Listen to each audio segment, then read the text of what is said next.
Trust. The managing director of Paragon Trust Company and tax and private client practitioner joins us to bring a common sense approach to money in a world of total insanity. Let's welcome Tony D'Angelo. All right, before we actually officially bring Tony on, just a couple things. So, I go through the news like everybody else. I go through Facebook feeds, I go through Twitter feeds, so daily, although, some of the Twitters and the Instagrams, they're still above my pay grade as far as figuring what the hell's going on over there. But every time I see a semaphore or a conversation about semaphore or about improprieties with this governor, I can't help but think my very good pal and Tuesday morning guest, Tony D, was the first one to punch the governor in the jaw about this topic, and now everybody's taking it and running with us. Every time I read a semaphore story, Tony, I think about you. So, once again, I know you're probably sick of the accolades, but I'm going to give them to you again anyway. Bravo, and I just wanted to say thanks, and we appreciate you being a Tuesday morning guest here. Well, I so appreciate being here, and good morning to everybody. As I always say, I'm so proud to be among everyone. All right, so you're going to start in a different spot today, though, Republican tax plan. Yeah, I've sort of got my, Jerry Stiller bill of grievances, and there's like some weeks you get a story which just kind of takes you through the whole thing, and then you get a few things which kind of, you kind of make them together. I guess it's kind of like life. Some night you make dinner, other nights you have leftovers. But these aren't really leftovers, but one's a leftover. I still can't get away from this 3-page contract from, again, I'm Lawrence D'Angelo's favorite broken record son. Jack Rubenstein, the 3-page contract of December 23rd, because it just leads to mind so many questions, Lee Elci. Now, it's, to sort of refresh everybody's memory, including my own, it's 1.5 million packages, 3 million COVID tests, and I don't know, I mean, this was so obtuse as to be almost cartoonish. To give you an idea, the mammoothness of this order, 1.5 million tests, they weigh about an ounce each, and when you sit there and you do your chicken scratch math, it would turn out to be about, with packing, about 100,000 pounds. You would need 2 Boeing 757s to move this stuff across. Now, you think any idiot, or somebody working in the state of Connecticut would say, gee, how are we going to get this stuff over here? Well, it's just going to happen. We're going to do a 3-page purchase order or a 3-page contract. And just to wing it, I mean, no pun intended, but if, again, I go back, I look at the bills of lading, trying to think, I'm leading to a point here, are these people delivering product? Are they actually bringing the stuff in? When you look at every single, and this is through the 4th of January, when you look at every single eye health test ever brought into this country, it was all maybe about 600,000 tests. So that is sort of like, well, does the light not go on? And again, this is, I can't reiterate this enough, this is a master contract. This is binding. Payment has to come 3 days whenever these things come in. So is somebody looking to launder money here? I mean, it's like none of this really seems to make sense. The 3-page contract kind of like went off the pages. Lamont's pet press people never ask him about that. They never press him on it. Again, no pun intended. But, this whole thing just reeks of fraud to me. Your ball, my friend. Didn't Max Reese say the governor, I think his quote, and I'm paraphrasing, was something like the governor didn't quite understand his perspective of the whole thing was muddied. Did you? I don't know. Muddied. So is he covering for the governor? Or are they? Do they not talk? Do they not know what's going on? Is he winging it? It seems unlikely to me that the governor of a state would not have every single one of his ducks in a row when he comes out and he talks about stuff like this. And again, you mentioned the word fraud, you mentioned the word payback sometimes, or kickback, or all this stuff. I keep going back to the same thing, Tony. Somebody's making ridiculous amounts of money, because I don't know if you can print money as fast as they're, cha-chinging it up as people are waiting in lines to get booster shots and vaccines and another free test that is free from somewhere. I mean, it is overwhelming when you think about it. Well, it's amazing, and the thing that really gets me, Lee Elci, is that we would not have known. I would not have these questions in my mind had there not been this bogus thing to me, which is major. Again, it's sort of diddled off the mainstream media pages, but. There was another article, it was more to the same point, the Connecticut Mirror did on, and basically what's happening is, they're buying the stuff at retail, doing whatever they can to cover it. Hey, nothing to see here, folks, and whatever the case may be. This article linked, which was very interesting to me, and Pat Sasser had picked this up as far as, what these things actually were. 2 purchase orders from the state of Connecticut, and one is for the eye health test. The other is for a test called the Celtrion test, if I'm pronouncing that correctly. Now, these things say right on them. I mean, I call them WOOF tickets.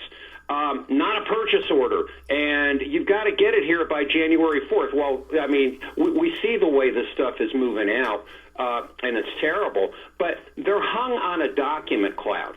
They're not even, and this is the whole thing, which is so frustrating in the state. I invite everybody, go to the state contracting portal and try to do searches. It is the worst labyrinth of crud. I mean, you'll do a search. You'll put in, Jack Rubenstein, and you'll put Jack Rubenstein masks. When you put in the word mask, you'll get 600 other items. I mean, I think it's deliberately done to obfuscate. Now, the Celtrion test is pretty interesting. They make this order, and then they time the order out on January 5th. Again, I think it's a WOOF ticket. And you go to look at bills relating to Celtrion. Celtrion didn't even make any shipments into this country before January 4th. And I'm not getting a good feeling here. I mean, I just think that they're trying to do something and trying to make us think that they're protecting us, and all they're doing every day is trying to cobble around like the cobbler's mice. Now, one thing I do want to point out, and this is really kind of like more of a national concern, when you read the emergency use authorizations of these tests as done by the FDA. You, me, everybody else has problems with the FDA for good reason. But I think that, the line people are trying to do their best. The language that they give you in the tests, and this is from the eye health emergency use authorization. Page 4, negative results are presumptive and confirmation is necessary for patient management. Negative results should be considered in context. Now, the thing that really got me is they say individuals who test negative and continue to experience COVID-19-like symptoms of fever, cough, and or shortness of breath may still have SARS-CoV and should seek follow-up care with their physician or healthcare advisor. So in other words, is this thing one giant coin flip? We're getting tests. We looked at the reviews last week. I mean, there's not one place here where I can put my foot down and say, okay, I got solid ground. Yeah. I don't see any solid ground. I love that term, coin flip. I feel like that's exactly what's going on. I used to use it with umpires all the time. But that's hey, Blue, you're flipping coins. Oh, yeah. No, I've done the same. I've used the same line, but I think it's perfect here. I feel like you're right. I think, you give somebody one of these at-home tests to take. For the most part, there's probably, 25% human error in some of these, and some of them are a little bit more complicated than others. One we got the other day, I tried to give it to my old man. No one could figure out what the hell they were saying. And the print is so small on the pamphlet, you don't necessarily know. I don't know. I think you're right on that. All right, what else you got? And I think the thing is, you can giggle and you could say, oh, what a mess and all this other thing. These are people in the state of Connecticut, and I'm just going to, just mention them for a second, who are playing with the welfare of 3.5 million citizens. Right. And I mean, what are they doing? What are we seeing? I find that troubling because it's like, is anybody really safe out here? And Ned always ends his kind of, we want to keep you safe. I mean, please, pal, walk down the other end of the street and stay away from me. I will feel a whole lot safer.